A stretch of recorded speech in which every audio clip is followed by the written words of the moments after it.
이번 영상에서는 러시아의 대문호 안톤 체호프의 1901년작 희곡 세자매를 소개하겠습니다. 분량이 많지가 않고 서사가 복잡하지 않기 때문에 오늘은 작품 줄거리부터 소개하고 작가에 대한 이야기를 덧붙일게요. 오늘의 작품 세자매 희곡입니다. 희곡은 무대 상연을 위해서 대사를 중심으로 인물의 동작이나 무대 효과에 관한 스테이지 디렉션까지 첨가된 형태를 갖고 있죠. 극장, 관객, 배우와 더불어 연극을 형성하는 기본 요소에 해당하는데요. 오늘 준비한 세자매는요, 서사에 집중하기보다는 이 대사를 통해서 인물에다가 집중을 하는 작품이기 때문에 짤막하게 요약을 하려고 하면 가장 먼저 필요한 게 인물관계도 같아요. 함께 그리면서 이야기 나눠보시죠. 참고자료로 사용한 도서는 바로 이 책입니다. 열린 책들 세계문학 288번 안의 세자매, 2024년 출간되었습니다. 그러고 보니까 이 열린 책들 세계문학 시리즈가 최근에 연달아서 희곡을 다루고 있어요. 286번 오이디푸스왕, 287번 리처드 2세. 조만간에 연극 한 편 보러 가야 될 것 같습니다. 다시 세자매로 돌아가 볼게요. 안톤 체호프의 희곡 세자매, 주요 인물은 1남 3녀 4남매입니다.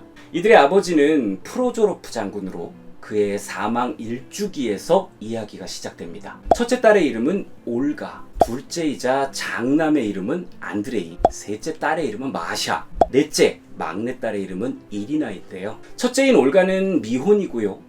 둘째인 안드레이에게는 나타샤라는 아내가 있습니다. 이 작품에서 굉장히 주목할 만한 인물이니까 관심 있게 봐주세요. 그리고 셋째인 마샤에게는 쿨리긴이라는 남편이 있고요. 교사입니다.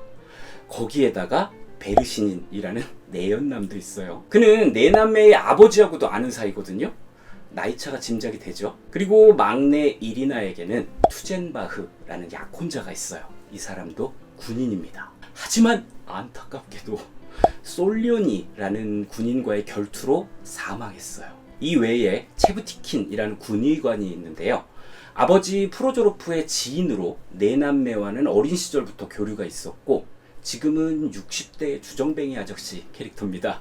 여기까지가 주요 등장인물이에요. 이야기는 총 4막으로 구성이 되어 있는데요. 각 막의 사이에는 시간의 흐름이 담겨 있습니다.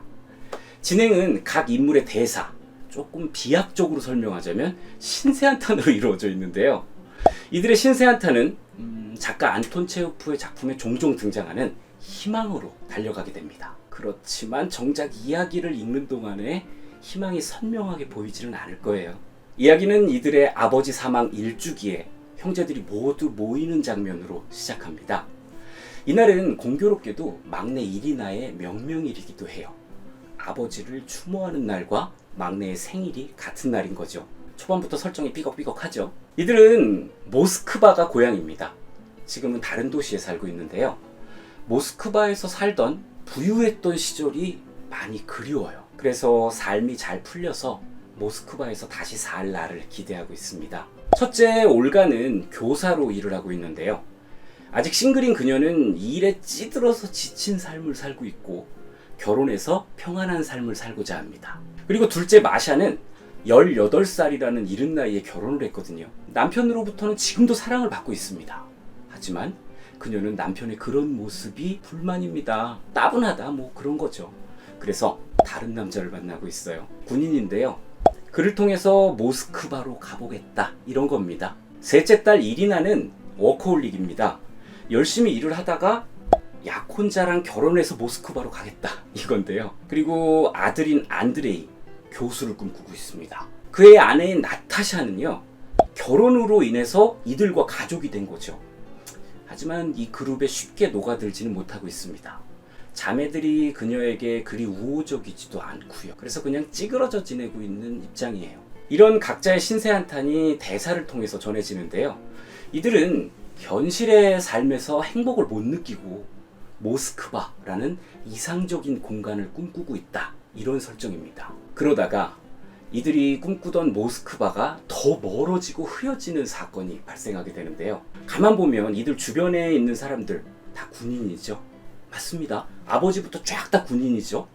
이 세 자매들은 군인들과 교류를 하면서 모스크바를 목적으로 두고 있는 설정이잖아요. 그런데 이 군대가 다른 지역으로 이동을 한답니다. 아, 어떡해.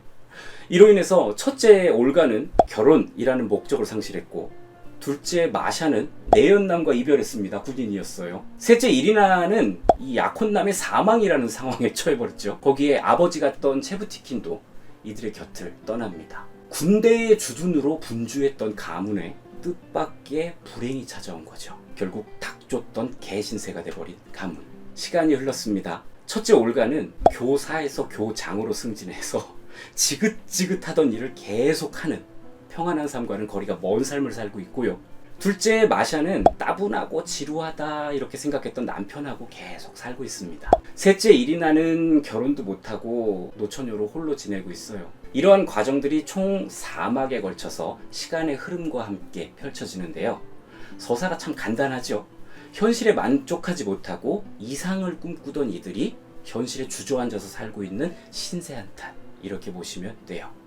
줄거리는 여기까지였어요. 이 작품에 등장하는 인물들은요, 다들 한결같습니다. 현실을 지긋지긋해하면서 이상을 꿈꾸고 있지만 결국엔 지긋지긋한 현실에 주저앉는다. 그 중에 유일하게 변화하는 캐릭터가 한 명 등장하거든요. 바로 아들 안드레이의 아내 나타샤입니다. 제가 주목하시자 그랬죠. 초반에는 어리숙하게 찌그러져서 지내는 것처럼 보이는데 시간이 지날수록 자신의 욕심을 드러내고 행동도 적극적으로 변화하면서 이 가문을 장악해 나갑니다. 그 과정에서 보여지는 세 자매와의 사건들을 보면 뭐랄까 가만히 있는 물속을 휘젓고 다니는 메기 같다고 할까요? 작품 감상하실 때 주목해 보시면 재밌겠어요. 제가 줄거리 소개 초반에 이들의 신세한탄이 희망으로 달려간다 이렇게 설명했었는데요. 당장 설명해드린 내용만 봐서는 모르겠죠.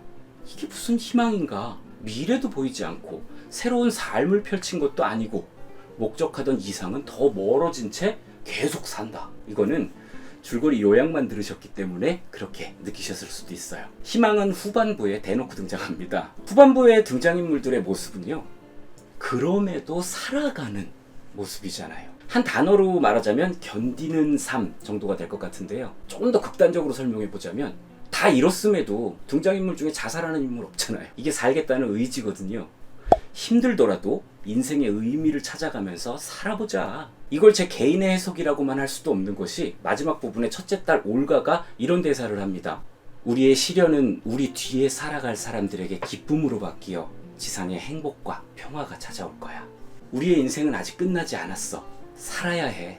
이런 류의 전혀 희망적일 것 같지 않은 과정에서 희망을 푸시하는 안톤 체호프의 스타일, 다른 작품에서도 종종 발견되는 모습이죠. 작가 안톤 체호프는 1860년에 태어나서 20대 중반쯤이 되어서부터 단편소설을 왕성하게 발표하기 시작했습니다. 그 시기에는 안톤 체호프가 이름만으로도 유명한 톨스토이의 영향을 받아서 작품을 집필했다고 하는데요. 그러다가 30대가 되던 1890년을 분기점으로 자신만의 독자적인 문학 스타일을 드러내기 시작했어요. 이는 정부의 탄압이나 가난, 무관심 등을 다루는 사회 고발적인 작품으로 표현이 됐는데요. 그 즈음부터 본격적으로 극작가로서의 활동도 펼쳤습니다. 덕분에 소설가로서의 명성뿐만 아니라 극작가로서의 명성도 대단해요. 작가의 이런 독자적인 시선은요, 가난한 환경에서 성장을 했던 자신의 경험에다가 1890년에 여행을 통해서 목격했던 가난하고 어렵게 살아가는 민중들의 모습을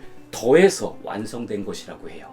여기에다가 그 시기에 건강상 문제를 발견하게 돼서 나는 언제든 죽을 수 있다, 이 생각을 가지고 작품 활동을 하고 살아갔던 것이 합쳐지니까 허무주의 그리고 희망에 관한 메시지로 작품들이 나타난 것 같아요. 작품에는 어떻게든 작가의 삶이 반영되잖아요. 작가 안톤 체호프는 우리에게 개를 데리고 다니는 부인이라는 소설로도 잘 알려져 있죠. 아울러서 단편 소설을 많이 발표한 작가라고도 알려져 있습니다. 그래서 도대체 얼마나 많은 작품을 썼길래 다작이라는 걸로 유명할까 하고 자료를 좀 찾아봤는데요. 단편을 본격적으로 발표하기 시작했던 1889년 한 해에만 무려 116편, 이듬해에는 69편을 집필했다고 합니다. 대단하죠. 오늘 참고자료로 사용한 책에는 세자매 외에 소설 아내라는 작품도 함께 담겨 있습니다. 이 책 한 권을 읽어보시면 안톤 체호프의 소설과 희곡을 모두 즐겨보실 수도 있죠. 세자매는 희곡이기 때문에 이야기를 설명하는 것들이 오직 글만이 아니라 의상이나 조명 같은 다양한 장치하고 연결이 되고 있어서요, 책으로 읽으면서 상상의 폭을 넓게 가질 수 있는 특징을 가지고 있습니다. 굉장히 간단한 서사에 해당하지만 매우 복잡한 인물 묘사와 감정 묘사를 다루고 있으니까요. 아울러서 이 연극 쪽에서는 굉장히 유명한 작품이라고 하던데요. 관련 학과 입시에도 자주 등장을 하고요. 다양한 형태로 각색이 돼서 지금껏 상연이 되고 있다고 해요. 그런 만큼 아직 접하지 못한 분이라면 상식선에서 알아두시기를 추천하겠습니다. 네, 여기까지가 오늘의 작품 안톤 체호프의 세자매 소개였습니다. 저는 또 다른 작품으로 여러분 만나러 오겠습니다. 지금까지 책 좋아하는 아저씨 4월이 아빠였습니다. 감사합니다.